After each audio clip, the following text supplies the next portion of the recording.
باللہ من الشیطان الرجیم بسم اللہ الرحمن الرحیم الحمدللہ نحمده ونستعینه ونستغفره ونؤمن به ونتوکل علیہ ونعوذ باللہ من شرور انفسنا ومن سیئات اعمالنا من يهده اللہ فلا مضل له ومن يضلله فلا هادی له ونشهد أن لا إله إلا الله وحده لا شريك له ونشهد أن سيدنا محمدا عبده ورسوله أرسله بالهدى ودين الحق ليظهره على الدين كله وكفى بالله شهيدا خصوصا على أفضلهم وخاتم النبيين محمد الأمين وعلى آله وصحبه أجمعين وصلى الله عليه وسلم تسليما كثيرا كثيرا رب اشرح لي صدری ویسر لی امری واحلل عقدۃ من لسانی یفقہوا قولی۔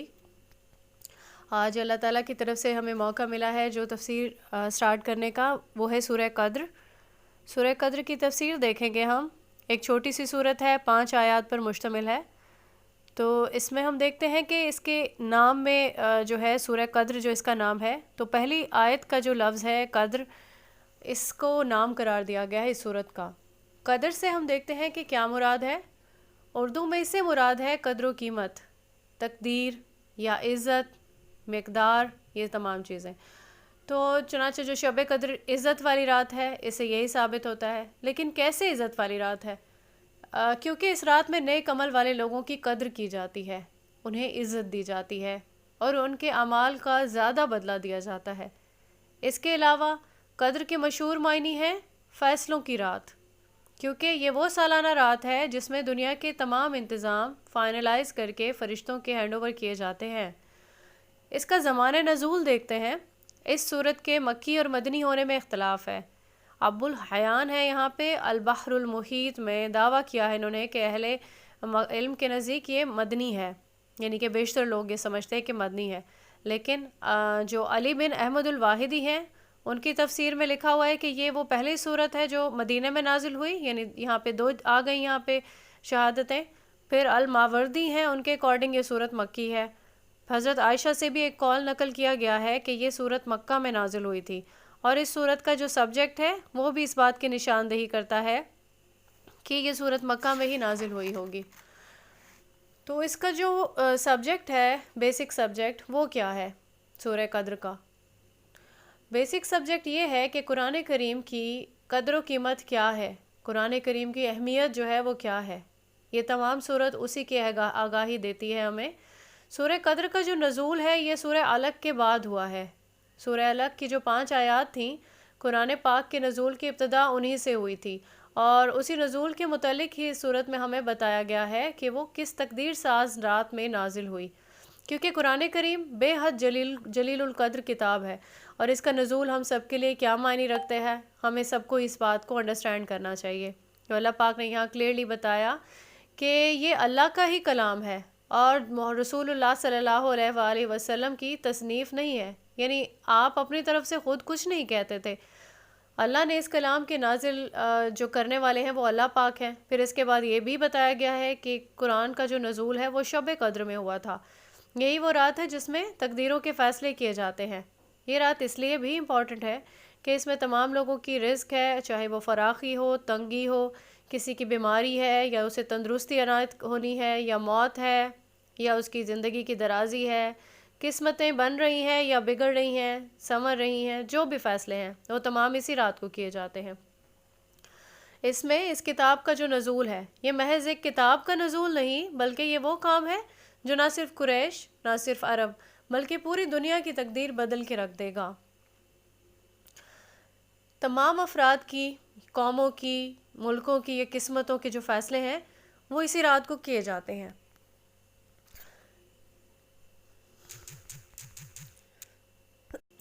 سورہ دخان کی جو آیت ہے، آیت نمبر 4، اس میں بھی اس کی ٹرانسلیشن دیکھیں، وہ آپ دیکھتے ہیں کہ اس رات میں ہر مضبوط کام کا فیصلہ کیا جاتا ہے۔ تو یہاں پہ ایک اور بھی مشکل تھی کہ کچھ مفسرین ہیں جنہیں یہ انہیں اس طرح لگتا تھا، یعنی کہ شبہ لاحق ہو گیا کہ یہ رات جو نصف شعبان کی رات ہوتی ہے نا، جو شب نصف شعبان یعنی 15 شعبان کی جو رات ہے. کچھ لوگ سمجھتے تھے کہ شب قدر یہ وہ رات ہے. پھر ابن عباس، ابن عمر، مجاہد، قتادہ، حسن بصری اور باقی بھی اسی بات پر متفق ہیں کہ رمضان کی یہ پہلی رات ہے جسے لیلۃ القدر کہا جاتا ہے، کیونکہ قرآن کریم خود بھی اسی بات کی تصریح کر رہا ہے. سورہ دخان کی آیت نمبر 3 ہے، یقیناً ہم نے اسے بابرکت رات میں اتارا ہے، بے شک ہم ڈرانے والے ہیں. پھر اس کے بعد احادیث سے بھی ثابت ہوتا ہے یہی ایک چیز. مسند احمد کی ایک حدیث ہے 4017، ابو ذر سے مروی ہے، انہوں نے رسول اللہ صلی اللہ علیہ وآلہ وسلم سے پوچھا کہ یہ کس مہینے میں ہوتی ہے، تو آپ صلی اللہ علیہ وآلہ وسلم نے بتایا کہ یہ رمضان میں ہوتی ہے. سورہ قدر، اس کا لفظی ترجمہ آپ کل دیکھ چکے ہیں. انا، بے شک ہم نے، انزلناہ، نازل کیا ہم نے اسے، فی یعنی کہ میں، لیلۃ القدر، لیلۃ القدر، وما ادراکا، اور کیا چیز بتائے گی تجھے، ما لیلۃ القدر، کہ لیلۃ القدر کیا ہے. لیلۃ القدر خیر، لیلۃ القدر خیر ہے، من الف شہر، 1000 مہینوں سے، تنزل اترتے ہیں ملائکہ، والروح اور جبریل علیہ السلام، فیہا بِإِذْن، اس میں اللہ کے اذن کے ساتھ، ربہم اپنے رب کے اذن کے ساتھ، من کلی امر سلام، یہ ہر حکم لے کر اترتے ہیں، امر سلام یعنی اللہ کے حکم سے سراسر سلامتی ہے، ہی حتی مطلع الفجر، یہاں تک کہ فجر طلوع ہو جائے. یقیناً ہم نے اسے شب قدر میں نازل فرمایا.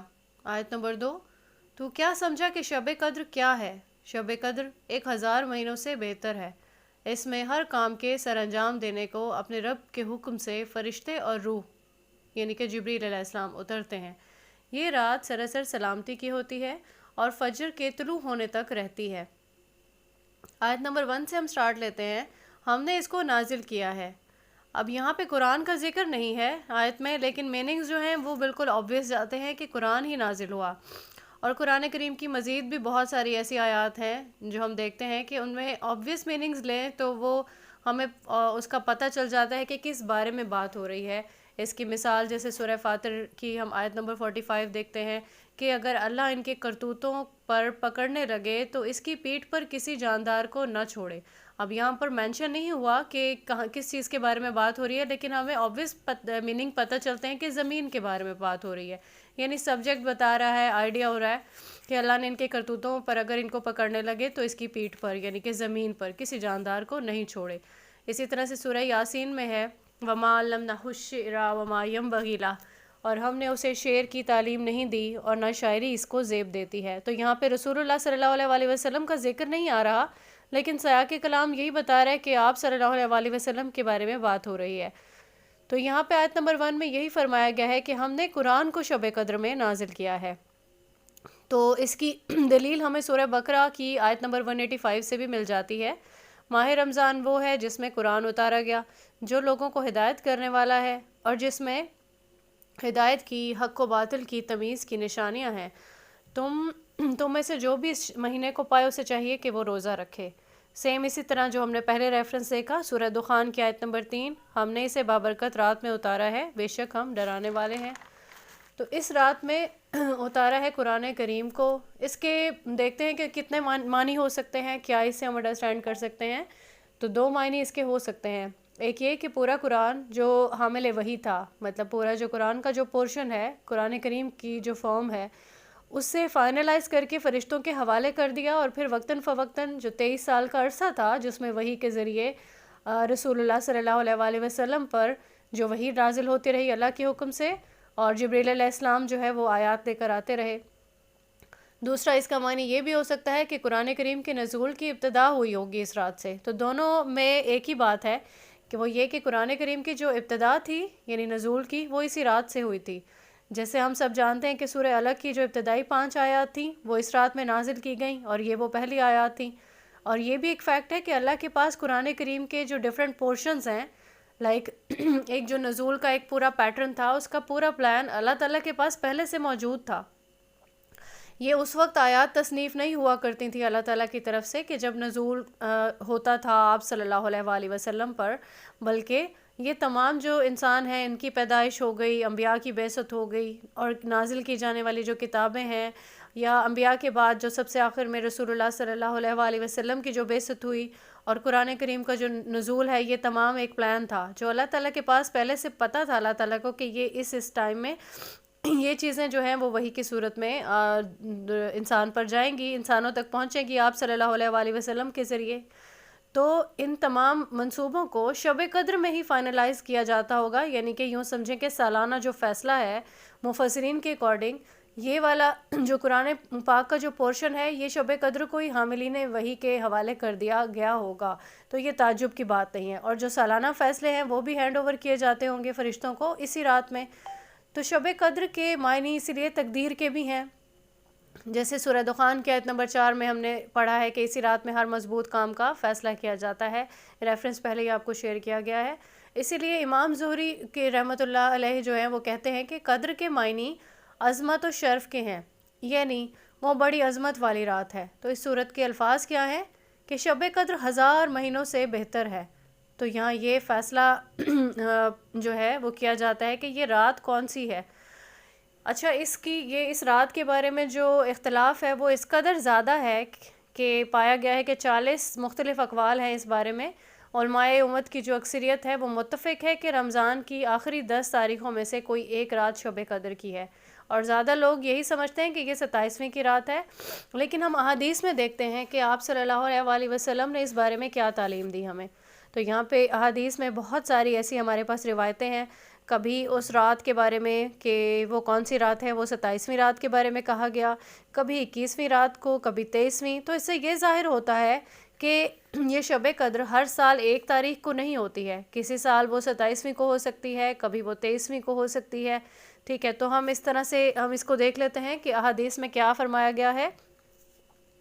صحیح بخاری کی حدیث ہے 2021، نبی کریم صلی اللہ علیہ وآلہ وسلم نے فرمایا کہ شب قدر کو رمضان کے آخری عشرے میں تلاش کرو، جب 9 راتیں باقی رہ جائیں، یا 5 راتیں یعنی 21، 23، 25 یا 27، یہ رمضان کے جو آخری عشرہ ہے ان کی طاق راتوں کی بات ہو رہی ہے۔ ترمذی کی حدیث ہے 794، جس میں ابو بکرہ رضی اللہ تعالیٰ عنہ کہ ان کے پاس شب قدر کا جب ذکر کیا گیا تو انہوں نے کہا کہ جس چیز کی وجہ سے میں صرف آخری عشرے میں سے تلاش کرتا ہوں وہ یہ ہے کہ میں نے رسول اللہ صلی اللہ علیہ وآلہ وسلم کو سنا یہ کہتے ہوئے کہ تلاش کرو جب 9 دن باقی رہ جائیں، یا 7 دن رہ جائیں، یا 5 دن، یا 3 دن۔ تو ابو بکرہ جو ہیں وہ آخری عشرے میں خوب محنت کرتے تھے۔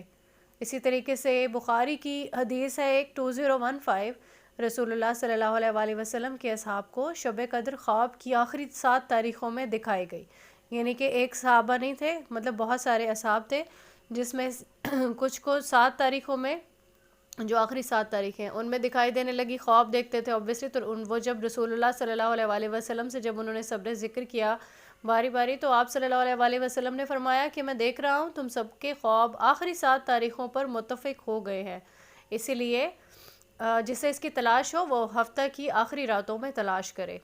پھر اسی طرح سے بخاری کی ہی ایک اور حدیث آتی ہے 2023، رسول اللہ صلی اللہ علیہ وآلہ وسلم ہمیں شب قدر کی خبر دینے کے لیے تشریف لا رہے تھے کہ 2 مسلمان آپس میں جھگڑنے لگے، کسی بھی بات پر ان کے جھگڑا سٹارٹ ہو گیا وہاں پہ۔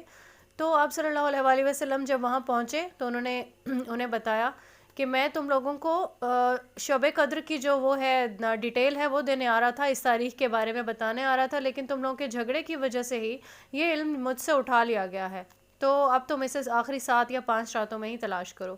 تو یہاں پہ ہمیں شب قدر کا تو ایک امپورٹنس پتہ چل گئی کہ آخری عشرے میں ہمیں اسے ڈھونڈنا ہے۔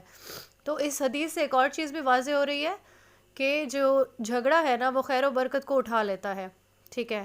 تو اس سے فضول میں جو ہے بحث مباحثہ اور جھگڑا ہے اس سے ہمیں پرہیز کرنا ہے۔ ہم ہر ٹاپک پہ ایک چیز سیکھتے ہیں، تو یہاں ہمیں یہ سیکھنے کو مل رہا ہے کہ ایسے فضول میں جھگڑا نہیں کرنا ہے۔ صحیح مسلم کی ایک روایت ہے 2788، جس میں حضرت عائشہ سے روایت ہے کہ رسول اللہ صلی اللہ علیہ وآلہ وسلم رمضان کے آخری 10 دنوں میں عبادت میں اس قدر محنت کرتے جتنی عام دنوں میں نہیں کرتے تھے۔ پھر ان بریکٹس میں یہ بھی لکھا ہوا ہے اور عام دنوں میں بھی آپ بہت محنت کرتے تھے۔ پھر یہ کہ بخاری کی ہی حدیث ہے ایک 2024، آخری عشرے میں آپ صلی اللہ علیہ وآلہ وسلم اپنا تہبند مضبوط باندھتے، راتوں میں خود بھی جاگتے اور گھر والوں کو بھی جگایا کرتے تھے۔ پھر بخاری کی ایک حدیث ہے 2025، آخری عشرے میں آپ صلی اللہ علیہ وآلہ وسلم اعتکاف کیا کرتے تھے۔ تو اس کی اگلی روایت ہے 2026، اس میں بتایا گیا کہ اپنی وفات تک آپ صلی اللہ علیہ وآلہ وسلم کی یہ ہیبٹ تھی کہ رمضان کا آخری عشرہ ہوتا تو اس میں اعتکاف کرتے رہتے تھے۔ تو جب آپ کی وفات ہو گئی تو پھر آپ کی ازواج بھی اعتکاف کرنے لگی آخری عشرے میں۔ بخاری کی ایک اور حدیث ہے 2018، اس حدیث میں 21ویں رات کی فضیلت بیان ہوئی ہے، یعنی اعتکاف کی اور آپ صلی اللہ علیہ وآلہ وسلم کی یہ جو خواب کی ڈیٹیل ہے یہ آپ کو پوری اس حدیث میں مل جائے گی۔ یعنی کہ یہاں پہ یہ چیز مینشن کی جا رہی ہے کہ کبھی وہ 21ویں رات کی فضیلت ہوتی ہے، کبھی 23ویں، کبھی 25 میں، نہیں اس چیز پر زیادہ فوکس ہے کہ ایک رات نہیں ہے کوئی، بلکہ کبھی کوئی بھی رات ہو سکتی ہے، ہر سال یہ ڈیفرنٹ بھی ہو سکتی ہے۔ چنانچہ اللہ اور اس کے رسول صلی اللہ علیہ وآلہ وسلم کا جو شب قدر کے بارے میں تعین ہے وہ اسپیسیفک کیوں نہیں کیا گیا، ہمیں بتا کیوں نہیں دیا کہ یہ کون سی رات ہے، کبھی کوئی ایک رات ہو، یعنی ہمیں پتہ چل جائے کہ یہی وہ رات ہے تاکہ ہم زیادہ محنت کر لیں۔ لیکن اس میں یہ مصلحت ہے کہ لوگ اس میں زیادہ سے زیادہ کوشش کریں گے، یعنی محنت کریں گے، آخری عشرہ ہے، زیادہ اہتمام کریں گے، قیام کریں گے، نماز، عبادت، نوافل، جو بھی ہم جس طریقے سے بھی ہم اللہ تعالیٰ کی خوشنودی حاصل کرنے کے لیے کوشش کریں اتنا ہی ہم زیادہ فیض یاب ہو سکیں گے۔ اور یہی ریزن ہے کہ ہم کسی ایک رات پر اکتفا نہیں کریں گے، زیادہ سے زیادہ کوشش کریں گے، زیادہ سے زیادہ راتیں ہم عبادت میں گزاریں گے انشاءاللہ۔ تو ایک اور بھی اس میں یہ ملتا ہے جس میں 3 آپ کو حدیث یہاں پہ بتا دیتی ہوں، نمبر آپ اس کو کنسلٹ کر سکتے ہیں، کبھی کسی ایک رات میں 21ویں اور 23ویں کی رات یا پھر 27ویں کی رات کے بارے میں آپ صلی اللہ علیہ وآلہ وسلم کی طرف سے نشاندہی کی گئی ہے، جس میں مسند احمد کی 3 احادیث ہیں، 4035 ہے، 4047 ہے اور 4042 ہے، اسے آپ دیکھ سکتے ہیں۔ ایک اور چیز کی وضاحت ہے جو بہت ضروری ہے، وہ یہ کہ مکہ معظمہ میں جب رات ہوتی ہے، یعنی کہ جب امیجن کریں کہ شب قدر کی یہ رات ہے، تو دنیا کے جو باقی بہت سارے حصے ہیں وہاں پر دن ہوتا ہے، تو اس کا مطلب یہ ہے کہ وہ لوگ کب اس رات کی فضیلت سے فائدہ اٹھائیں گے۔ ہم یہاں پہ دیکھتے ہیں کہ عربی زبان میں رات کا جو وقت ہے وہ دن اور رات کا مجموعہ ہوتا ہے، ٹھیک ہے؟ تو رمضان میں جو بھی تاریخ ہوگی اس کے جو بھی تاریخ ہوگی یعنی کہ شب قدر کی، امیجن کرتے ہیں کہ آج جو رات ہے وہ شب قدر کی ہے، اس سے جو پچھلی رات ہوگی دنیا کے جس بھی حصے میں، تو وہ ہو سکتی ہے وہ رات شب قدر والی، ٹھیک ہے؟ آیت نمبر 3 کی طرف بڑھتے ہیں۔ لیلۃ القدر خیر من الف شہر، یعنی کہ شب قدر 1000 مہینوں سے بہتر ہے۔ مفسرین کے اکارڈنگ اس رات کا جو عمل خیر ہے 1000 مہینوں کے عمل خیر سے افضل ہے، اور اس میں کوئی شک نہیں کیونکہ رسول اللہ صلی اللہ علیہ وآلہ وسلم نے خود بھی اس رات کے عمل کی بےحد فضیلت بیان کی ہے، وہ خود بھی جاگتے تھے، اپنے گھر والوں کو بھی جگاتے تھے۔ مسند احمد میں بھی ہم دیکھ لیتے ہیں، مسند احمد کی ایک 3658 حدیث ہے، رسول اللہ صلی اللہ علیہ وآلہ وسلم نے فرمایا، جس نے ایمان کی حالت میں اور اجر و ثواب کے حصول کی نیت سے رمضان کا قیام کیا، اس کے پچھلے تمام گناہ بخش دیے جائیں گے، اور جس نے اسی طرح ایمان کے ساتھ اور اجر و ثواب کی خاطر شب قدر کا قیام کیا تو اس کے بھی تمام پچھلے گناہ معاف کر دیے جائیں گے۔ سبحان اللہ۔ مسند احمد کی ایک اور حدیث ہے، سیدہ عائشہ سے روایت ہے یہ کہ رسول اللہ صلی اللہ علیہ وآلہ وسلم، اگر میں شب قدر کو پا لوں تو کون سی دعا کروں؟ جواب میں رسول اللہ صلی اللہ علیہ وآلہ وسلم نے یہ دعا بتائی، اللہم انک عفو تحب العفو فاعف عنی، اے اللہ تو معاف کرنے والا ہے، معافی کو پسند کرتا ہے، لہٰذا مجھے معاف کر دے۔ تو یہاں پہ اس آیت میں یعنی کہ جو تیسری آیت ہے 1000 مہینوں سے بہتر ہے کا لفظ بولا گیا، تو ایسا نہیں ہے کہ یہ مہینے گنتی کے 1000 جو ہے مہینے ہیں، لیکن یہ ہے کہ عربوں میں جس طرح سے روایت ہوتی تھی کچھ لفظوں کا چناؤ اس طرح سے کرتے، کبھی کوئی کثیر تعداد کی طرف توجہ اگر دلانی ہوتی تو وہ 1000 کا لفظ بولتے تھے، تو یہاں پہ بھی وہی اسی سے تشبیہ دی گئی ہے، یعنی اس رات میں خیر اور بھلائی کا اتنا بڑا کام ہوا کہ انسانی تاریخوں کے کسی طویل زمانے میں بھی ایسا کام نہیں ہوا تھا۔ پھر آیت نمبر 4 میں آتا ہے کہ فرشتے اور روح اپنے رب کے اذن سے ہر حکم لے کر اترتے ہیں۔ یہاں پہ فرشتوں کا لفظ آیا، ساتھ میں پھر روح کا لفظ آیا۔ کچھ مفسرین کہتے ہیں کہ روح کا جو لفظ ہے وہ انسانی روحوں کے لیے استعمال ہوا ہوگا، لیکن ایسا نہیں ہے، یہاں پہ روح جو ہے وہ جبریل علیہ السلام کے لیے استعمال ہوا، کیونکہ ان کا یہ ٹائٹل ایک اور بھی ان کو ملا ہوا تھا، روح الامین کہتے تھے انہیں، اور ایک اور بھی ان کو کہتے تھے روح القدس بھی کہا جاتا ہے۔ اور دوسرا یہ کہ جبریل علیہ السلام کی امپورٹنس بھی زیادہ ہے باقی فرشتوں سے، اسی لیے ان کا نام باقی فرشتوں کے ساتھ نہیں لیا، الگ لیا گیا ہے۔ تو اس رات میں مسلسل فرشتے اترتے چلے جاتے ہیں، اس قدر فرشتے اترتے ہیں کہ زمین پوری بھر جاتی ہے، کوئی جگہ فرشتے کی جو مطلب جگہ ہے کوئی بھی باقی نہیں رہتی، اور پوری زمین کو یہ فرشتے ڈھانپ لیتے ہیں۔ اس کی ہمیں دلیل ملتی ہے سلسلۃ الصحیحہ کی 2262 حدیث ہے، اس رات فرشتوں کی تعداد زمین پر کنکریوں کی تعداد سے بھی زیادہ ہوتی ہے۔ تو یہاں پہ اذن کا بھی ایک ورڈ یوز کیا گیا، آپ نے دیکھا کہ اللہ کے اپنے رب کے اذن سے۔ تو جو ملائکہ روح ہیں وہ خود اپنی مرضی سے نہیں آ جاتے ہیں زمین پر، بلکہ اللہ تعالیٰ کا حکم ہوتا ہے یہ، اور ہر چیز کا حکم اور فیصلہ لے کر خود بھی اگلے آنے والے جو سال میں انسانوں کو مقدر ہونا ہوتا ہے اس کا فیصلہ ان کے پاس ہوتا ہے۔ پھر آیت نمبر 5 پہ بتایا گیا وہ رات سراسر سلامتی ہے طلوع فجر تک، یعنی کہ شام سے شروع ہوتا ہے، جیسے شام ہوتی مغرب کے ٹائم، ہمارا اگلا دن اسلامی کیلنڈر کے اکارڈنگ شروع ہو جاتا ہے، شام سے لے کے صبح تک وہ پوری رات خیر ہی خیر ہے۔ سلام مطلب سراسر سلامتی۔ تو فرشتوں کی کثیر تعداد زمین پر اترتی ہے، تو پوری کائنات اس رحمت سے، خیر و برکت سے جو سلسلہ ایک شروع ہوتا ہے وہ پوری رات جاری رہتا ہے۔ اور پوری رات کو مینشن کیوں کیا گیا ہے؟ کیونکہ رات کا کوئی بھی حصہ ہو مخصوص نہیں ہے، پہلا حصہ، درمیانی حصہ ہوگا یا پھر آخری حصہ ہوگا، طلوع فجر تک جو بھی آپ کو مل جائے پارٹ اس رات کا، تو آپ اس کو اللہ تعالیٰ آپ کو توفیق دیں تو آپ اس وقت میں بھی فائدہ اٹھا سکتے ہیں اس رات سے۔ تو یہاں پہ پوری آیت مکمل ہوتی ہیں، ہم سم اپ کرتے ہیں کہ اس رات کو اتنی فضیلت آخر کیوں دی گئی ہے۔ تو سٹارٹ میں ہمیں کنوے کیا گیا کہ قرآن کی وجہ سے، قرآن کی اس قدر و منزلت اور شرف ہے کہ جس رات میں یہ نازل فرمایا گیا اس رات کا نام بھی جو ہے نا اتنا اہم ہو گیا، اس کا جو مقام ہے وہ بھی زیادہ ہے۔ جیسے سورہ 3 میں ہم دیکھ رہے ہیں کہ تین، زیتون اور طور سینین اور بلد الامین، ان سب جگہوں کی جو امپورٹنس ہے یہ کس وجہ سے ہے، بہت عزت ملتی ہے ان جگہوں کو، کیونکہ 3 بڑی الہامی کتابیں یہاں پہ اتری ہیں، ٹھیک ہے۔ اور جگہوں کی جو امپورٹنس ہے وہ بھی اسی وجہ سے ہو جاتی ہے کیونکہ وہاں پہ کام ایسے ہو رہے ہوتے ہیں، لائک جو کبھی کوئی مسجد ہے وہاں پہ عبادت ہو رہی ہے، نماز 5 وقت وہاں ادا ہو رہی ہے، تو جہاں پہ بھی اللہ کا ذکر ہوگا وہ رحمت اور برکت والی جگہ ہو جائے گی، اوبویسلی امپورٹنٹ ہو جائے گی۔ پھر وہ اوقات بھی جیسے ہم دیکھ رہے ہوتے ہیں کہ جمعہ کے دن ہمیں بتایا گیا کہ جمعہ سے لے کے عصر اور مغرب سے پہلے تک کا وقت ایسا ہوتا ہے جس میں دعاؤں کی قبولیت کا اور خاص جو ہے رحمت اللہ تعالیٰ کی طرف سے ہوتی ہے، تو اس میں ہمیں فائدہ اٹھانا چاہیے۔ سیم اسی طریقے سے تہجد کا جو وقت ہے اس میں ایک جو بہت ہی زیادہ امپورٹنس والا جو ٹائم ہے وہ ہوتا ہے کہ فجر سے پہلے یعنی کہ جو تیسرا پہر جسے کہہ سکتے ہیں، وہ اتنا امپورٹنٹ ہوتا ہے کہ اس میں فائدہ اٹھانے والے اس وقت میں زیادہ اہتمام کرتے ہیں۔